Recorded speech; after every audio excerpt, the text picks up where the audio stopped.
Kalau orang mengatakan, kan mereka dalam melakukan ziarah ke kubur wali itu, kan bagus. Kalau orang mengatakan demikian, ziarah kubur yang disyariatkan ziarah kubur kaum muslimin. Ketika orang ziarah ke kubur tertentu, apalagi mengadakan safar, tentu ada sesuatu maksudnya dia. Menganggap kubur itu keramat, menganggap orang itu dekat dengan Allah yang harus diminta, dan yang lainnya yang tidak pernah dilakukan oleh para sahabat Rasulullah Sallallahu Alaihi Wasallam. Ada yang mengatakan, kan mereka itu adalah orang-orang yang mulia. Kalau mereka orang yang mulia, siapa orang yang paling mulia di muka bumi ini? Rasulullah SAW. Tidak ada seorang sahabat pun yang datang ke kuburan Rasulullah untuk minta sesuatu. Tidak ada seorang pun dari mereka, tidak ada sama sekali. Bahkan di zaman Umar bin Khattab radhiyallahu an terjadi kemarau. Kemudian Umar tidak datang ke kuburan Nabi. Umar di Madinah waktu itu. Khilafah Umar di Madinah. Umar nggak datang ke kuburan Nabi. Umar bagaimana? Yang lakukan Umar bin Khattab radhiyallahu an, datang kepada Abbas bin Abdul Muthalib. Wahai Abbas, dulu kami tawassul dengan Nabi, minta agar Nabi berdoa kepada Allah, dan kami berdoa agar diturunkan hujan. Sekarang beliau sudah wafat, kami minta kepada engkau agar engkau berdoa. Umar berdoa, kemudian Abbas berdoa radhiyallahu anhum, kemudian turun hujan. Di zaman Muawiyah bin Abi Sufyan demikian juga. Muawiyah nggak datang ke kuburan Nabi, tidak datang ke kuburan Nabi. Muawiyah minta kepada Yazid al-Aswad untuk mohon kepada Allah agar turun hujan. Jadi nggak ada seorang pun yang datang kepada kubur-kubur wali. Ini perbuatan syirik. Yang mereka punya i'tiqad bahwa mereka dekat dengan Allah, mereka bisa menjawab panggilan orang yang hidup, bisa mengabulkan doa, bisa memberikan manfaat. Tidak bisa memberikan manfaat sama sekali. Allah Subhanahu wa taala berfirman di dalam surah Yunus surah 10 ayat 106. Surah 10 ayat 106 Allah berfirman, "Wala tad'u min dunillahi ma la yanfa'uka wa la yadhurruk. Fa in fa'alta fa innaka idzan minadh dhalimin." Jangan kamu berdoa, jangan kamu meminta, jangan kamu beribadah kepada selain Allah yang tidak bisa memberikan manfaat kepadamu dan tidak bisa menolak bahaya. Allah mengatakan demikian. Kalau seandainya ada kuburan yang bisa memberikan manfaat, mesti sahabat berbondong-bondong datang ke kuburan Nabi. Tidak ada sama sekali setelah Nabi wafat. Tidak ada juga orang datang berbondong-bondong ke kuburan Abu Bakar As-Siddiq, Umar bin Khattab, Utsman bin Affan, Ali bin Abi Thalib radhiyallahu anhum ajmain. Tidak ada seorang pun di antara umat yang datang kepada mereka.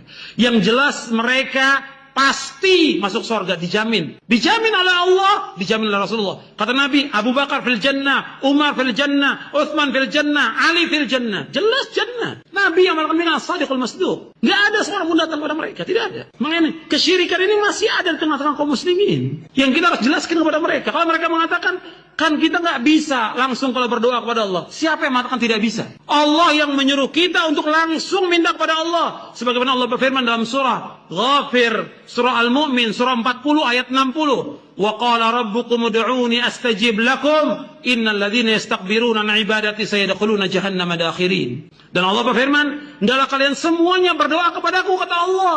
Aku akan kabulkan doa kalian. Sesungguhnya orang-orang yang sombong dari beribadah padaku, mereka akan masuk neraka jahanam dalam keadaan terhina. Allah yang menyuruh berdoa langsung.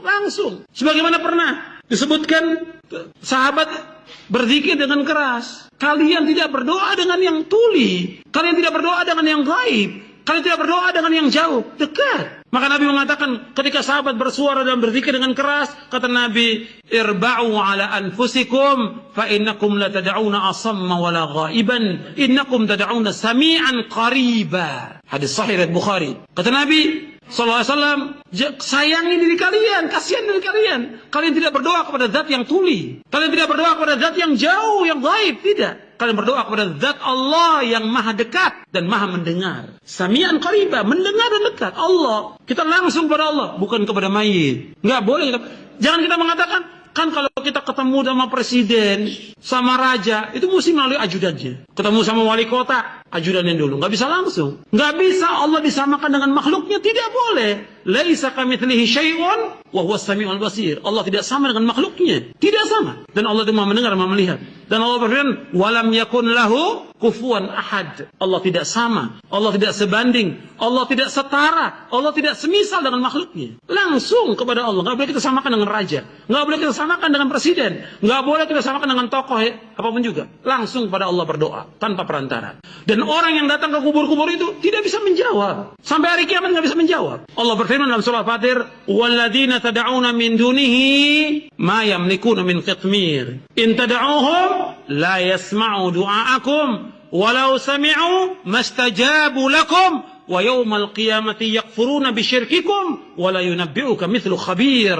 Orang-orang yang kalian berdoa kepadanya selain Allah tidak memiliki setipis kulit ari. Allah contohkan waktu itu dengan orang yang faham pada waktu itu kurma. Kita buka kurma itu ada kulit tipis. Mereka nggak punya. Semua manusia ini nggak ada yang punya setipis kulit, nggak bisa membuat. Yang kalian berdoa kepada mereka, mereka tidak memiliki setipis kulit ari. Seandainya kalian berdoa kepada mereka, mereka tidak mendengar, kata Allah. Seandainya mereka mendengar, mereka tidak bisa menjawab. Dan mereka akan mengingkari doa kalian pada hari kiamat nanti. Allah sebutkan. Makanya Allah Subhanahu wa ta'ala dalam ayat yang lain menyebutkan bahwa orang yang berdoa, orang yang meminta kepada selain Allah, Allah mengatakan dalam Al-Quran adalah orang yang paling sesat di muka bumi. Allah yang mengatakan demikian. Antum lihat, yang bawa mushaf Al-Quran, lihat. Dalam surah Al-Ahqaf, surah 46, ayat 5 dan 6. Surah 46, Al-Ahqaf, ayat 5 dan 6. Allah berfirman, وَمَنْ أَضَلُّ مِمَّا يَدَعُوا مِنْ دُونِ اللَّهِ مَا لَا يَسْتَجِيبُ لَهُ إِلَى يَوْمِ الْقِيَامَةِ وَهُمْ عَنْ دُعَائِهِمْ غَافِلُونَ وَإِذَا حُشِرَ النَّاسُ كَانُوا لَهُمْ أَعْدَاءً وَكَانُوا بِعِبَادَتِهِمْ كَافِرِينَ. Dan orang-orang yang kalian tidak ada di muka bumi orang yang paling sesat, kata Allah, melainkan orang-orang yang berdoa, orang-orang yang meminta kepada selain Allah. Allah mengatakan demikian. Tidak ada di muka bumi orang yang paling sesat, melainkan orang yang berdoa dan meminta kepada selain Allah, yang mereka tidak bisa menjawab pada hari kiamat. Mana yastajibu lahum wa hum an du'aihim ghafilun. Dan nanti apabila dikumpulkan manusia di hari kiamat, dikumpulkan, mereka akan mengingkari. Kenapa mereka disembah? Nabi Isa akan mengingkari, kenapa saya disembah? Semua nabi-nabi dan orang soleh yang disembah, mereka mengingkari pada hari kiamat. Saya tidak pernah menyuruh mereka untuk menyembah saya. Jadi Allah mengatakan dalam Al-Quran bahwa mereka yang menyembah kepada selain Allah adalah orang yang sesat. Jadi ini kesyirikan masih ada di tengah-tengah kaum muslimin. Dengan alasan itu tawassul, dengan alasan mereka orang soleh, dengan alasan mereka wali, mereka dekat dengan Allah atau yang lainnya. Semua bentuknya kesyirikan.